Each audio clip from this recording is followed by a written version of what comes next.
you are now about to witness the awesome, crushing might of Knuckle Up!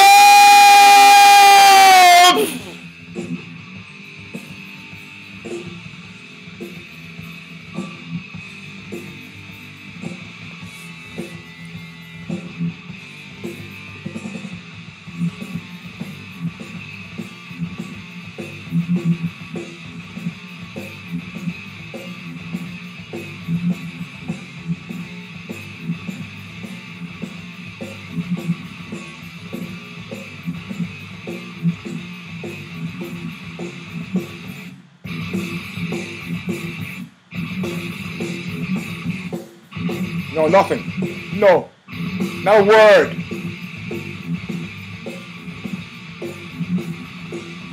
Not a word. I'm sorry. Not a word, Slap. Not a word till the intro music comes in.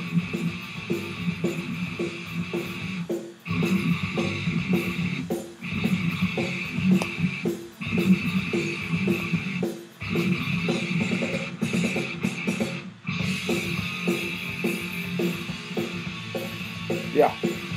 Silence. Total radio silence.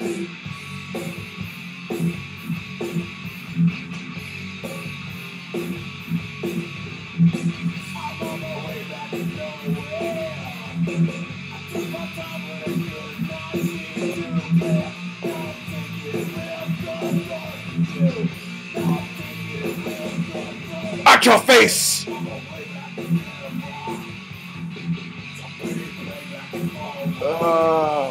Okay. Alright, my friends. You can't tell, or maybe you can tell based on the ambient light shining on my, not shining on my face. I usually do the show in the morning hours instead of in the evening, where I'm tired from a long day of being tired. But we have a big show, and we have a big show, not entirely, I don't want to say I told you so, but there's a weird element of, there's a weird, I have spilkus in my Genectozoid. There's an element of, not Schadenfreude, on the show, I think in the past Knuckle Up, I've had a friend of Knuckle Up, Mike Kogan, actual sports agent extraordinaire Mike Kogan, who represents a bunch of MMA fighters that fight in Strikeforce, King Mo Lawal being one of them. You remember me talking about King Mo Lawal because he got into some YouTube contretemps with our friend of Knuckle Up, Quentin Rampage Jackson. And we need to have somebody who's in charge of research actually check that out. I've talked to Rampage Jackson on a couple of numbers of different occasions. I don't know if he's actually been in the show. But Lawal was a hotshot wrestler, lost to Jacare, but then came back and knocked out a bunch of guys, fought recently, and he's repped by Mike Kogan, a guy who I train with, who's an agent, who also may be wrong, but has been on the show. Two guys, I don't know if they've been on the show. That means I've done a lot of shows. This is round number 204 of Knuckle Up, and I didn't get that right last week. I was confused. It's easy to get confused, you know, sometimes. Sometimes it's so easy. In any case, we've had stunner news after stunner news, but let's begin at the beginning, since this is the place that makes the most sense in terms of leading off what amounts to you know, a show of some certain amount of sadness for reasons that, you know, I think we could just call it tragic but understandable. And here I'm talking about TCA. Just call it TCA when you're in mixed company, but you, everybody else in the know knows that we're really talking about the chemical advantage. Not in the last month, we've seen two. You know, it's interesting to me that it's Strikeforce people because you know, I describe Strikeforce as a ship of the damned. I don't know if you remember what the ship of the damned is. Is the ambient music annoying you? If it annoys you, you let me know. The ship of the damned. I look. What, Google in a lead? Don't censor the web, really? Google wants me to let Congress know that people should still be allowed to steal Oxbow music. Is that what you're trying to tell me? Pippa doesn't defend me? Doesn't defend my rights? Is that what you? Don't censor the web? These guys need to dig a hole for themselves with this garbage. Guys at Google are driving, you know, $200,000 automobiles. So, ship of the damned. Ship of the damned. Do you have any idea what ship of the damned is? Not ship of fools. Ship of the damned. Or some would call it a voyage of the damned. 937 passengers on a boat. Yeah. Yeah, Wikipedia now is out because they're trying to make some sort of point. Yeah, you know, these heavy-handed tactics to make sure that this stuff is still stuff people could steal makes me nothing but hostile. But the Voyage of the Damned, shut up, was about 1,000 Jews, 937 to be exact, and they were on the Nazi. They were fleeing the Nazis. And they were trying to find port in both the U.S. and Cuba, where their pleas for refuge were denied in a 40-day journey, and they were ultimately sent back to Europe to face the Nazis. There's a survivor registry, but of course, a lot of the people died. 29 passengers were allowed to land in Havana.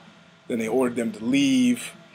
And they were near the coast of Florida, and you know, 214 got off at Antwerp, 224 went to France, 181 went to the Netherlands, 288 went ashore in Britain. So those guys pretty much lived, you know. But a lot of the people who actually end up in Germany, whoosh, that's what Strikeforce is like. You know, I hate to use, you know, when describing sports, I hate to use world historical analogies, but in this instance it seems to be somewhat fitting. Nobody who's at Strikeforce wants to stay at Strikeforce because everybody who's at Strikeforce saw what happened to the WEC. They saw what happened to Pride. They've seen what happened to these places where the UFC has come and laid waste. The UFC has no real interest in keeping any of these things. They have no real interest in keeping any of these things afloat. None at all. You know, they should to avoid antitrust, but really, who's gonna deal with this antitrust legislation against the UFC? It's not Intel in their constant continual battle. It's not Microsoft. It's a fight organization.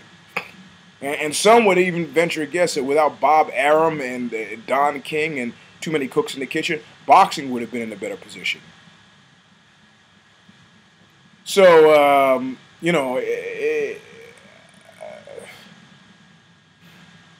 I mean, this is a weird place for a lot of these guys to be, I'm sure. Not even as weird as it is for the fans. I mean, you know, I went from being treated to food prior to a show and front row cage side seats to having to compete. You know, sterling MMA journalists like Loretta Hunt are permanently verboten and not allowed to any of the shows. So it is, you know, it is a heavy-handed, shadow. I'm tired. It's the penumbra of Dana White and the UFC over everything. Guys want to leave, and they'll do anything to leave. Christine Cyborg, I have no explanation for her except to stay competitive. You know, it's not like women's MMA has been absorbed into the body of the UFC yet. Technically, Dana White still doesn't like it. I mean, they've got Ronda Rousey and Miesha Tate coming up. I'm imagining they'll look at the numbers and see what happens. I'm disturbed that they don't have ring boys for girls' fights. And if I were a female MMA fighter, I would start demanding it. It's like, you know, I'd like to have some dude, you know, and pursuant to that, I would also like to offer my services as a ring boy. I don't intend to do anything explicitly sexy, just walk around the cage with a number looking hostile. I think that would pretty much encapsulate how I feel about having to make a living by walking around carrying a number in a cage. I think hostility would pretty much encapsulate it. But anyway, in any case, these guys, they all want to leave. They do not want to stay on the ship of the fools, the ship of the damned. They do not want to stay. They want to leave. And this is a long road up to the front door of what I was talking about, is that King Mo Lawal, repped by Mike Kogan, who I was going to try to have in the show, but I've been busy all day, haven't had a chance. We'll have Kogan on next week, because I'm sure Kogan would say nothing until Keith Kaiser makes a determination. Keith Kaiser, the fight in Brazil is not sanctioned, so it's a weird gray zone. It wasn't covered by any athletic commission. Another weird gray zone. But they're going to come back to Keith Kaiser, a UFC guy in Vegas, and they're gonna you know, make a decision. But he comes back with a dirty drug test. Mike Kogan, his manager, friend of Knuckle Up, says, "Hey, they named the drug that he took. It's King Mo doesn't even know what that is." Yeah, I mean, you know, it's gotten to the point where you need to come up with a new raft of excuses if you're going to get busted with steroids in your system, because nobody's buying. It must have been a supplement they took. It must have been somebody we don't know. We've got to get to the bottom of this. We're as mystified as anybody. And of course, Kogan comes up with an all-time world beater. They said he tested positive for a substance which is known as drostanolone, also known as Drolben. Kogan says he doesn't even know what drostanolone is. Yeah, it's like that Mike Tyson's, after he was on the rape charges, and his lawyer's defense was, "Hey, he's Mike Tyson. He does this stuff all the time anyway." Lousy defense. In any case, Mo Lawal's a NCAA Division II champ. He's 31 years old, however. Now he's got a 9-1 record. He beat Travis Wolff, Roger Gracie, Lorenz Larkin. Was on his way back after getting beaten by Jacare. Was it Jacare? No, Cavalcante, who beat him. But it goes to Keith Kaiser, the National Sports Athletic Commission director in Vegas, and they'll make a determination as to what's going to happen to him. So he'll probably have his win over Lorenz Larkin beaten. He'll probably look at a certain cash thing, and he'll probably be suspended from 6 months to a year. Everybody else tested negative on that fight card. So people are getting popped. And as a result of people getting popped, Zuffa, Dana White, Fertitas have now gone, to keep a black eye on the sport. They're saying that all fighters hoping to compete under the Zuffa banner must now provide proof that they are clean prior to signing with either the UFC or Strikeforce. Be very careful. Listen to what that says. UFC officials today announced that all potential UFC or Strikeforce fighters will be subjected to mandatory pre-contract screens for performance-enhancing drugs. Fertitas says, "We're committed to the health and safety of our athletes, and we take it very seriously. We already work closely with leg commissions to protect our athletes, and now we're taking it one step further. We're going to test any potential UFC or Strikeforce fighter before finalizing their contract. This shows that we don't want performance-enhancing drugs in our sport." This happened hours after Lowell came back with a dirty drug test.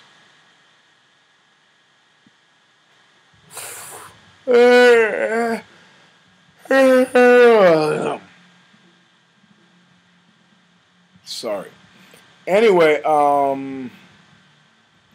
Christine Cyborg said that it was a dietary supplement. That's another old one. But do you understand what's happening here?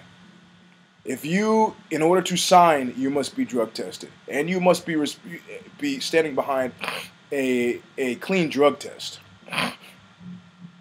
You get a clean drug test that you're standing behind, and you're in the UFC. Any subsequent dirty test will be tied to an immediate invalidation of your contract, which will probably mean unemployment. Now, this is not unusual. When I worked at Intel, they did a drug test.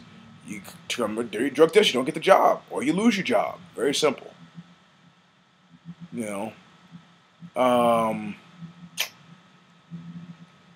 In my mind, there is no excuse for getting caught. Everybody knows you can look online and see, is it oil-based, is it water-based? How long does it take to get out of your system? This is not science. You don't have to bring in your airplane on the X of the fight night. You know, the guys I know who take it, taking it low dosage, you're taking it for one reason and one reason only, 10-hour workouts. A good man knows his limitations. I train 2 hours a day every day, sometimes 4 hours a day, at least twice a week.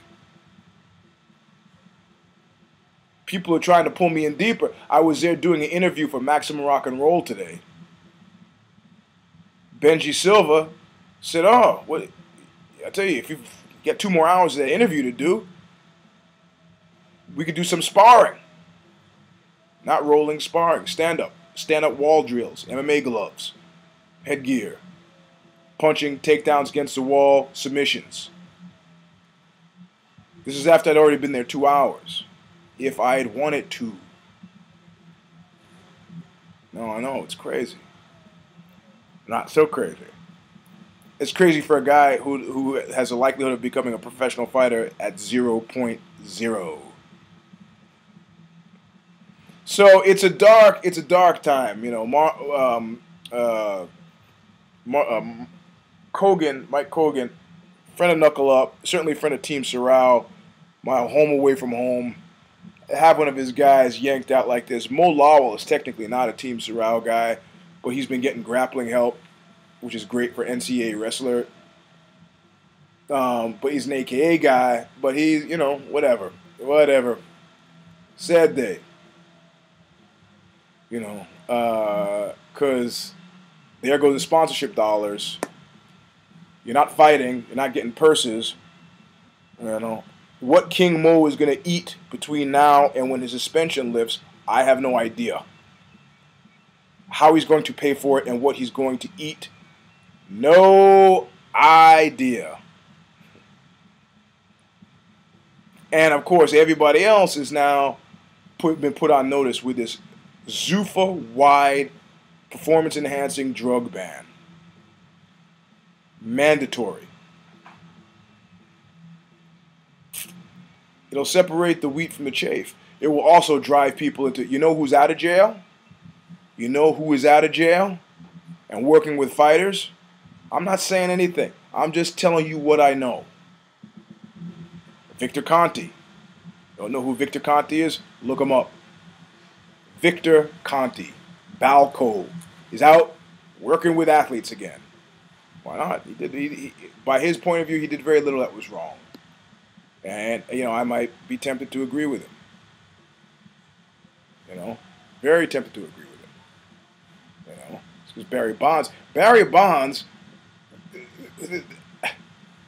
look, I'm not a baseball guy. I don't even talk about baseball. Why not? Because I don't like to talk about baseball. I don't know anything about it. I was talking about fighting. That's wise guy. I will strangle you to death. Jerry Sandusky here is going to strangle you to death. What do you do with your time, Eugene? And not honey. Not honey at all. Everybody's a critic. And in any case, so this is the setting. This is what we woke up to today. Mo Lawal, out. Christine Cyborg Santos, out. You know? I mean, we could add, you know, there is an upheaval going on. The song that's playing, there's an upheaval going on. Brett Rogers, out. You will never see him again. Out. You know, gone, finished, done. With 375 fighters on the take, you know what? 375 fighters on the take. How are you going to accommodate all those people? Just standalone, also found in Josh Barnett. Hermes Francha. Hermes Francha is also going to prison for some other sex-related crime. I don't know. It's a tough time. But I guarantee you something. They strongly believe that this could become America's sport. They're not competing against boxing. They're competing against football. Dana White has said so several times. Several times. You know, and to do that, you know, you got football players on the field who killed dogs and football players who have stabbed men in fights, and, you know, this will not happen with the UFC. As long as there's air flowing, blood flowing through Dana White's veins, you will not have MMA turning into the red light district of sports, which is what they used to call boxing. I'm not saying it's not. I'm just saying that it will not be allowed to be turned into that in a public way. They want soccer moms bringing their kids. They want families. They want this to do for America what boxing used to be when it was the #1 sport in America back in the 40s. Something that the parents could take their kids to, you know, that, you know, the kids want posters on the wall or buy sneakers from the guys. That's what they want. Yeah, guys at the end of the day are still getting punched in the face, but, you know, I mean, takes a lot. It takes a lot to focus on being a professional fighter without these things, but they will go without them, or they will go without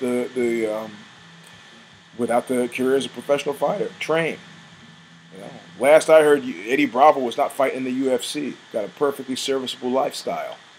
You could do something else. No need to be in that cage or on that TV show. In any case, picks from last weekend's fight, for UFC 142, 100%. Vitor Belfort defeated Anthony Rumble Johnson. Anthony Rumble Johnson was not a friend of Knuckle Up, in actual fact. Anthony Rumble Johnson used to be a Kung Lee affiliated fighter. Anthony Rumble Johnson was kicked off of Kung Lee's team.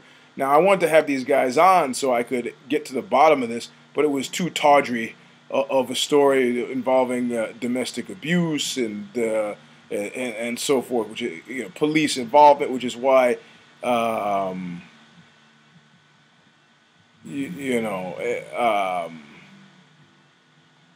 which is why he was kicked off the team and he went to another team. But one thing that's been consistent, no matter what team he was on, was his total and complete inability to lose weight in any kind of consistent, coherent fashion. Now, he's supposed to be a wrestler, not a JUCO wrestler. He was supposed to be NCAA. I could be getting that wrong. In any case, he was a wrestler. At 2 weeks out, he's like, I'm 215 now. I can lose that weight easy. Easy. No problemo. No problem with me losing this weight. Nobody I will not have this problem losing this weight.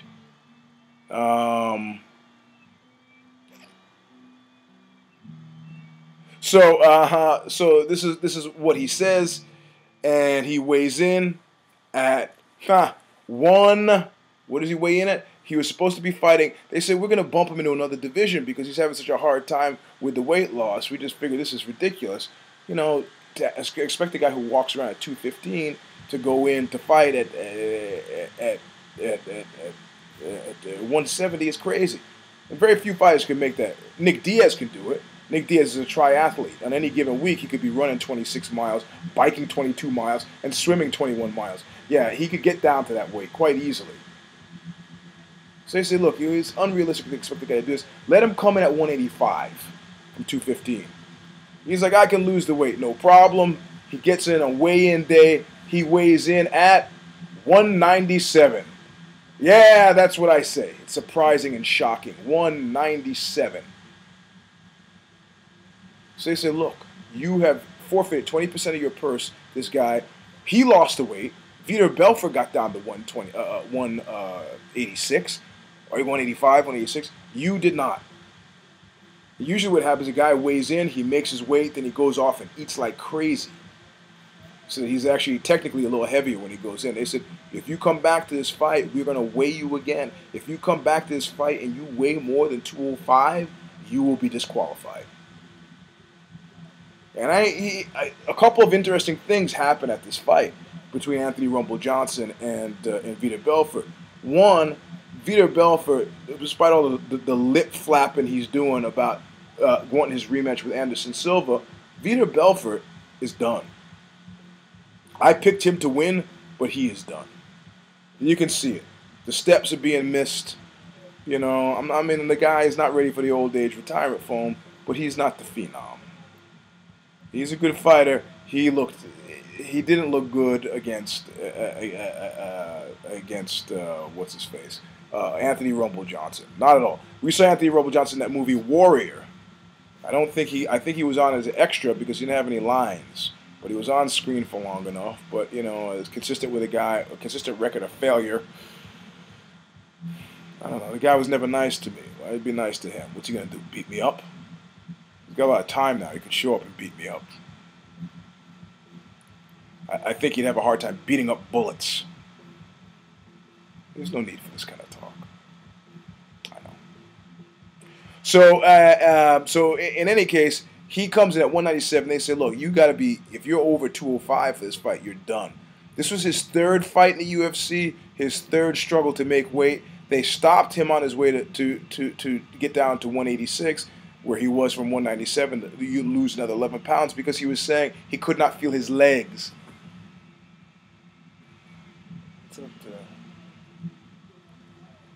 Well, you know, he couldn't feel his legs. I mean, that's a sign, maybe. So they have medical people, and you got to stop trying to lose weight. You know what? I mean, this is your job. Somebody said it's disrespectful. I'm not ever sure what people mean when they use that word disrespectful. It's kind of a loaded word to me, you know, because then it starts to get into things like deserve, like some people are deserving of respect and not giving the disrespect. And I don't understand. It's just unprofessional. You know, if you're expected to show up to work sober and you show up to drunk, it's unprofessional. If you're expected to show up to work at 185 and you show up at 300 pounds, it's unprofessional. If you show up for a figure skating match with cross-country skis, it's unprofessional. Anthony Rumble Johnson has been cut from the UFC. I guess he can go back to King of the Cage or become a wrestling coach somewhere, maybe you know, a junior college wrestling coach, yes, sir.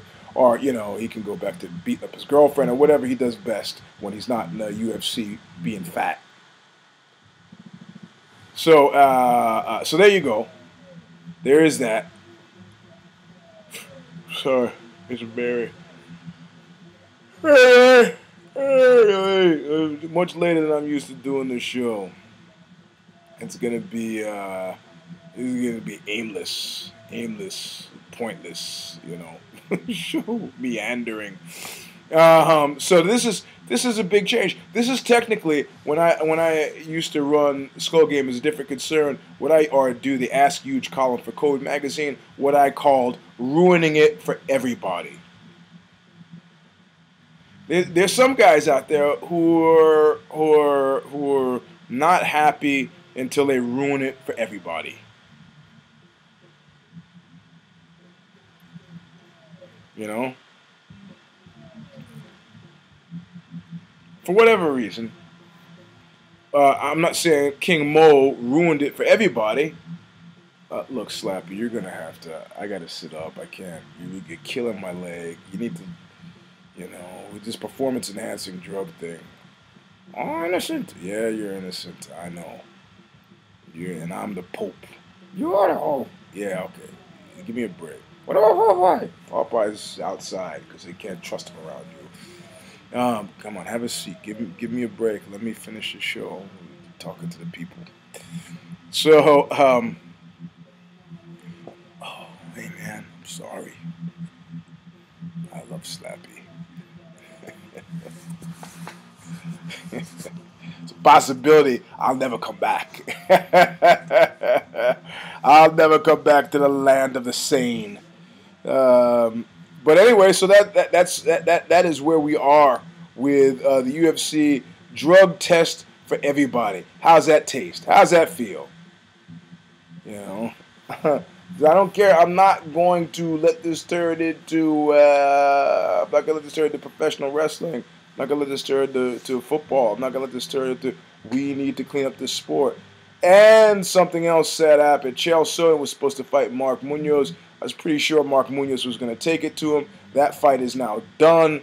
Mark Munoz should be a friend of Knuckle Up. Is a Bay Area, San Francisco Bay Area guy. Has gotten hurt. Somehow is out of the running, out of contention, not part of the picture. So he is done.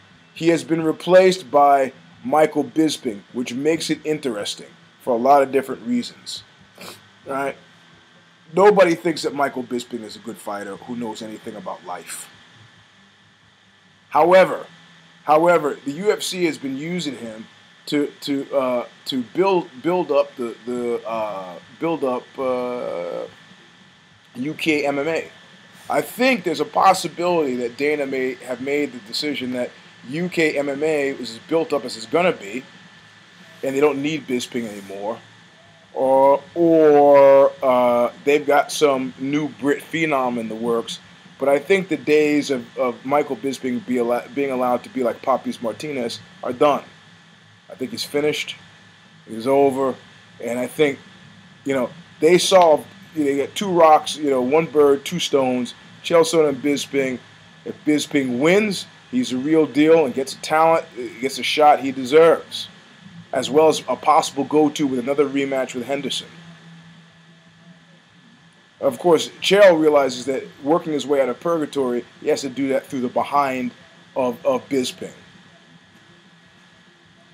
If Sonnen thinks that he can, it's probably done the mathematics of the whole situation. A guy who is a decorated wrestler like he is gets beaten by a guy for whom, the UK, they don't have wrestling. They don't have it in school. It's not offered. Chael Sonnen's probably been wrestling since he was 5 years old.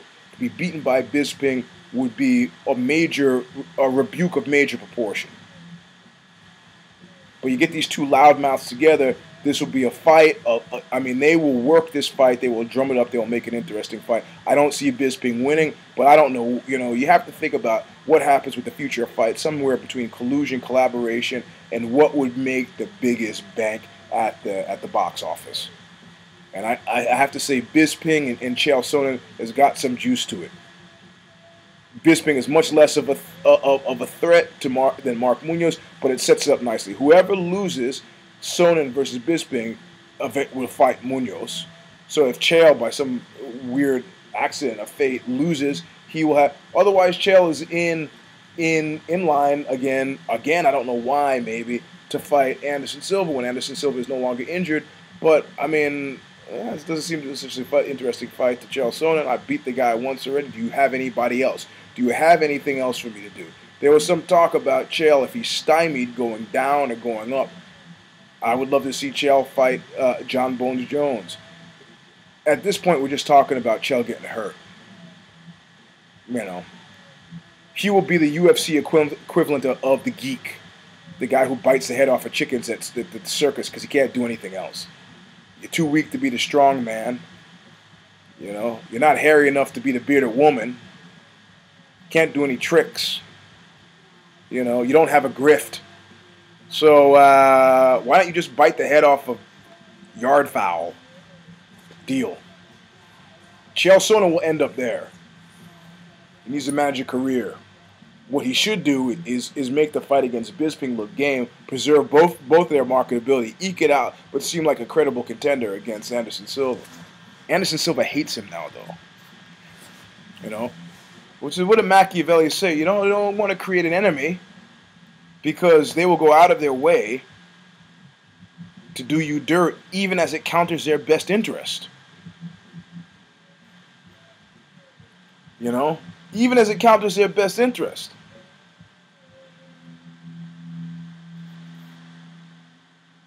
best interest. I don't know who Anderson Silva is going to fight, but he's rich enough to not have to fight anybody. The same can't be said of convicted felon Chael Sonnen. That's his new fight nickname, convicted felon. Does that strike terror in the hearts of fight fans everywhere? Convicted felon.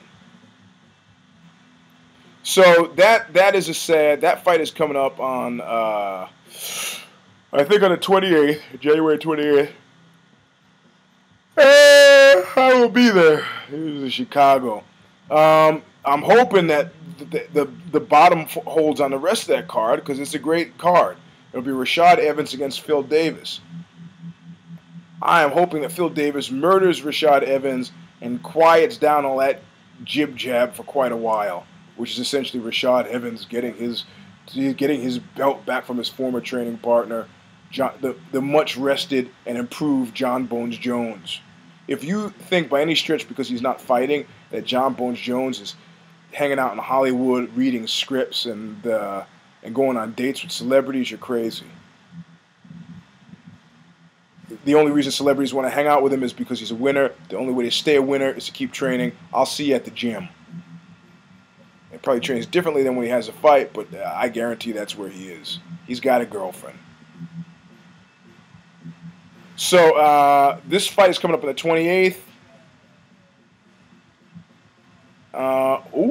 Who made somebody else picked and chosen? Who made the jump? Somebody else made the jump. LeVar Johnson made the jump to the UFC. UFC picking. Why are they picking him? He's got heavy hands. This deal with Fox, every now and then you have to have something that people with boxing eyes can appreciate.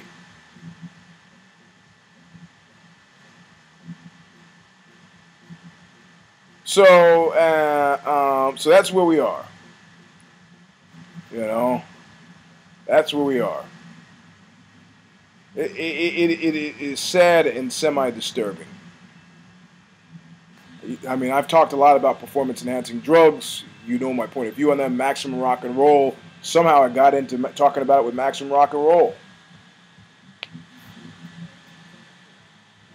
And they're like, well, you know, we don't support them.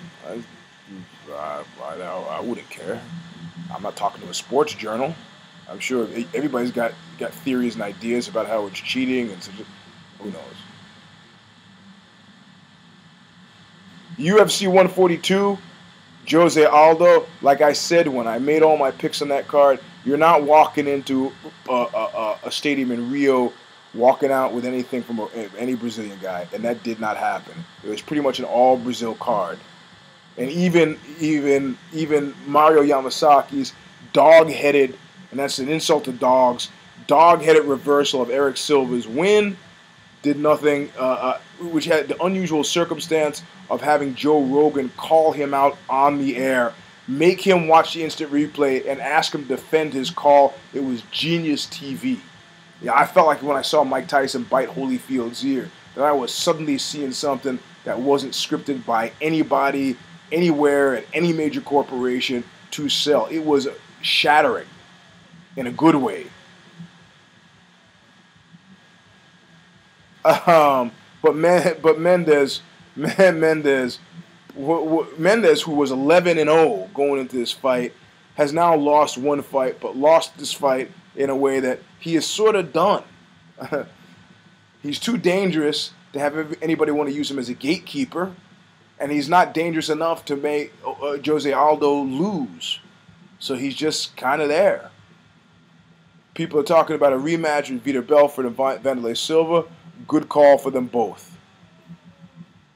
You know, even if Wanderlei loses, it's not a career-losing fight. He still has juice left, and for older fighters, that's what you're asking constantly, day in and day out. Somebody's talking about Anthony Johnson versus Yushin Okami, either that him or Tim Boetsch.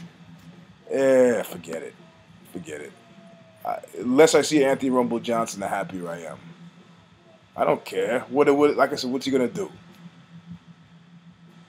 Earns another chance to stick around the UFC. That's not going to happen. Husamar Paharis and Michael Bisping, Demi Maia is not going to happen. Edson Barboza, spinning wheel kick, knocked out Terry Edom.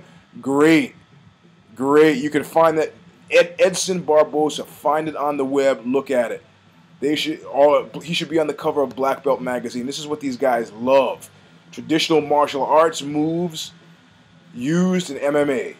So in other words, real fight situations. Even though what happens in the cage is about as real as what happens on Beverly Hills Housewives, whatever these shows are called.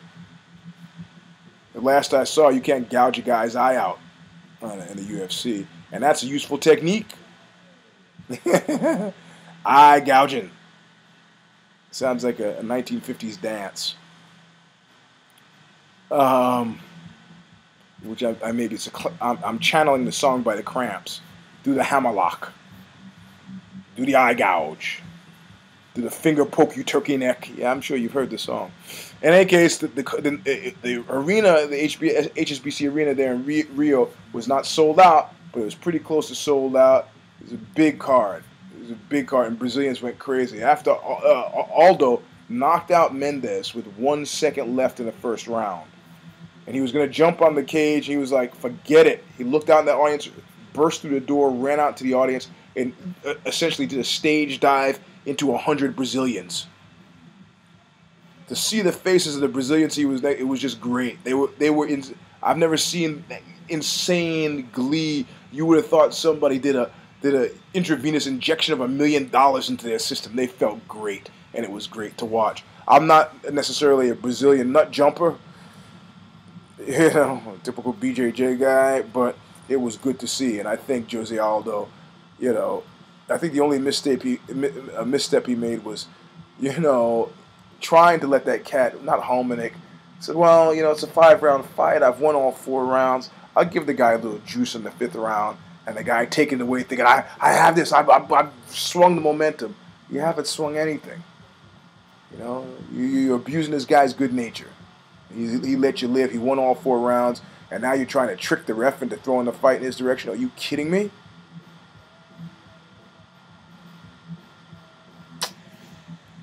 So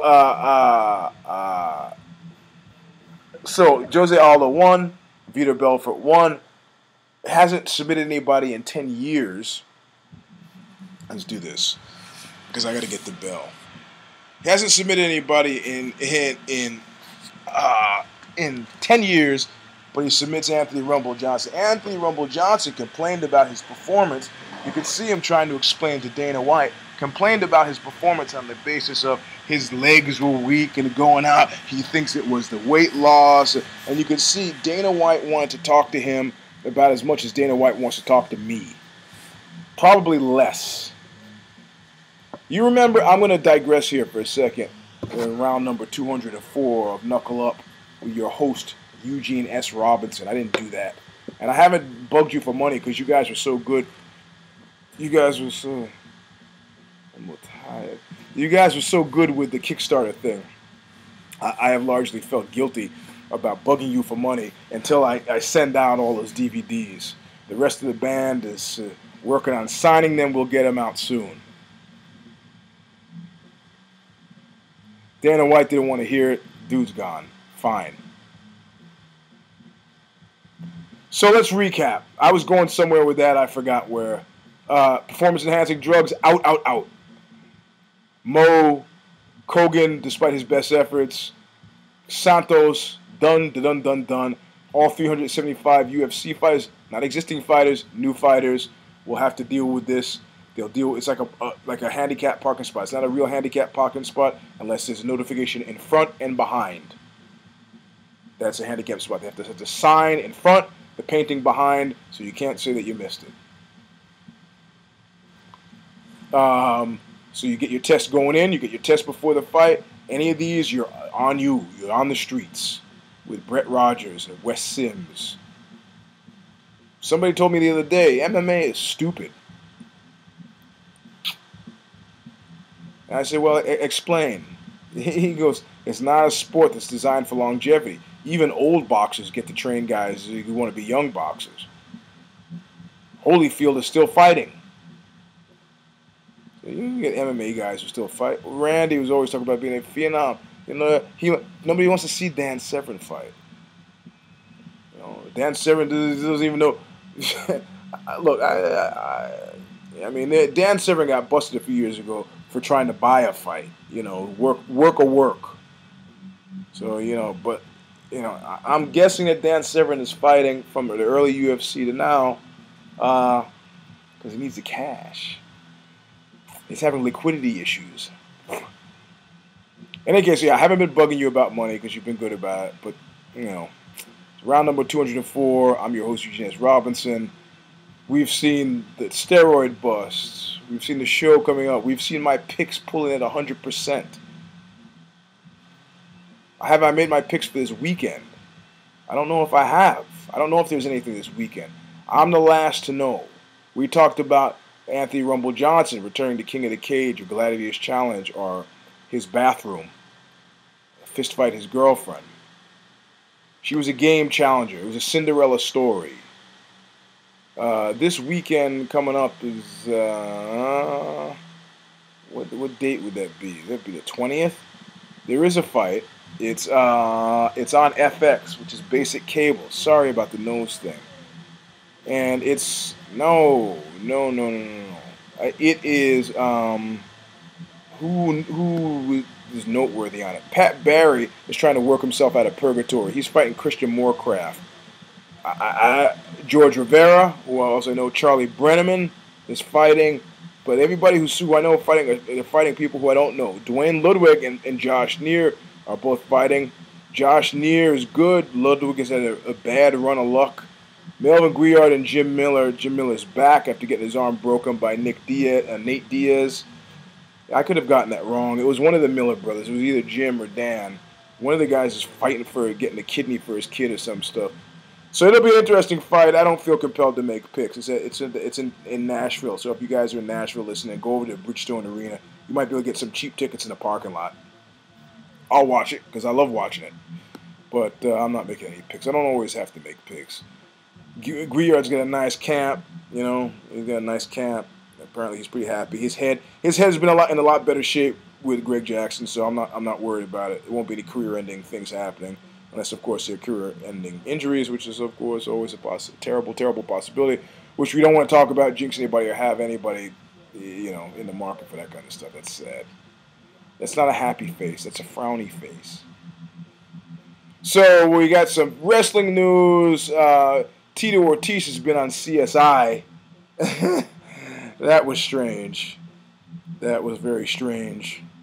He looks huge on CSI. You know, Tito is not really a huge guy. His head is really huge, but he's not really a huge guy.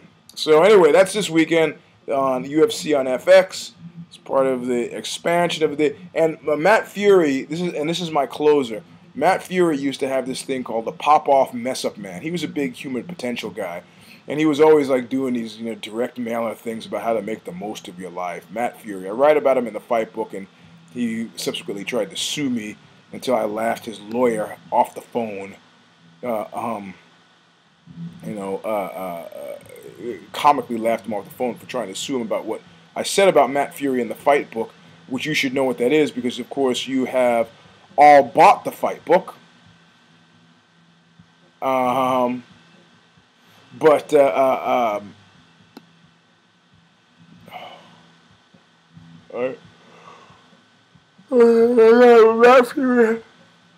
just think about the pop-off mess-up man. Pop-off mess-up man. Pop-off mess-up. And the pop-off mess-up man was a guy who talked about stuff prematurely that never came to fruition. Or, consequently, maybe talking about it too soon, damned it to not come to fruition. Somehow managed to pop off with something prematurely and screw up the possibility of it ever happening. Well, you know, I'm usually wary of doing that, but good news is hard to come by sometimes. And so, you know, you got to grab it when you can. I had a meeting this week with a production company in LA who they've approached me about doing a TV show based on the fight book. You know how the fight book is kind of episodic. It's episodic. Each one of those episodes, each one of the chapters, a portion of those chapters would be expanded into like a 30-minute show. I would be the host. They're into the traveling. They're into, I mean, all kinds of ideas. Taking scenes from fight movies, you know, trying to recreate them, you know, this kind of thing. So, not a single check has passed hands yet. It could come to naught, but it's a bit of good news. It's got me happy this week.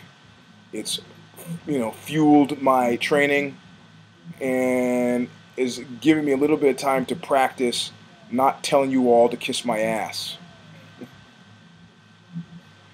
which is pretty much what I'm going to have to spend all of my waking hours doing after the money starts rolling in. Not all of you. I mean, if you've listened this far into this show, you're one of the few people who I won't be telling that to. But if you dropped out at 30 minutes because he's always talking about, he's by, then you're probably one of the people.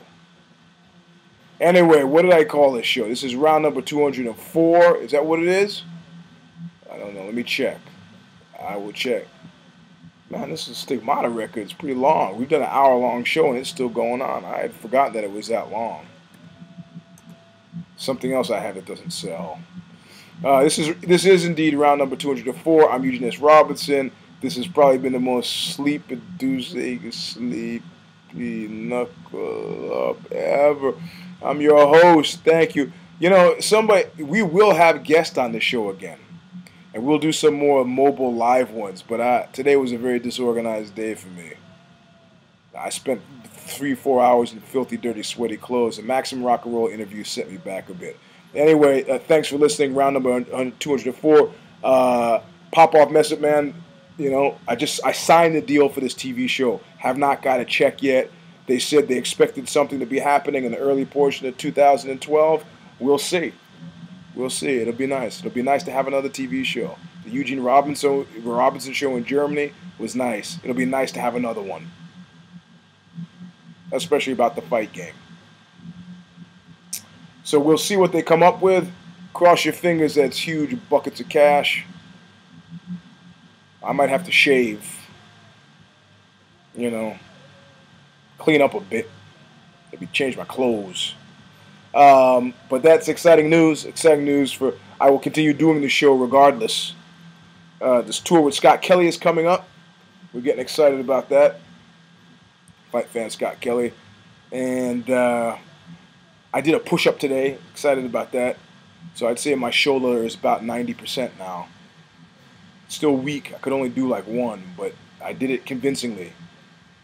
So I'm 90% back. I need to start pushing it. My hand. Dr. Steve Ballinger was here this weekend. Consultation on the foot was no help at all on the ankle. I think surgery is my only option. I deal with it, but it's got to happen. Something. Tapped out by life, baby. Round number 204. I'm your host, EUGENE S. Robinson. Thanks for listening. We'll come back next week. I want to let this situation with Mo Lawal and the steroid bust, I want to let that kind of something happen with that. We'll have Kogan, the manager, come on when he's kind of either outside of his ruling zone, either been ruled on yay or nay, more comfortable talking about it. I like to actually get a real doctor to talk about it because I think it's a certain alarmism that drives it. I don't think it's real. And I want to get Victor Conte on as well. That's my dream get. For reasons that are maybe not so obvious, or maybe all too obvious. Anyway, round number 204. I'm your host, EUGENE S. Robinson. Enjoy. I'm sorry, what was the question again? I'm so sleepy. I'm going to get some sleep tonight. We'll see you next time.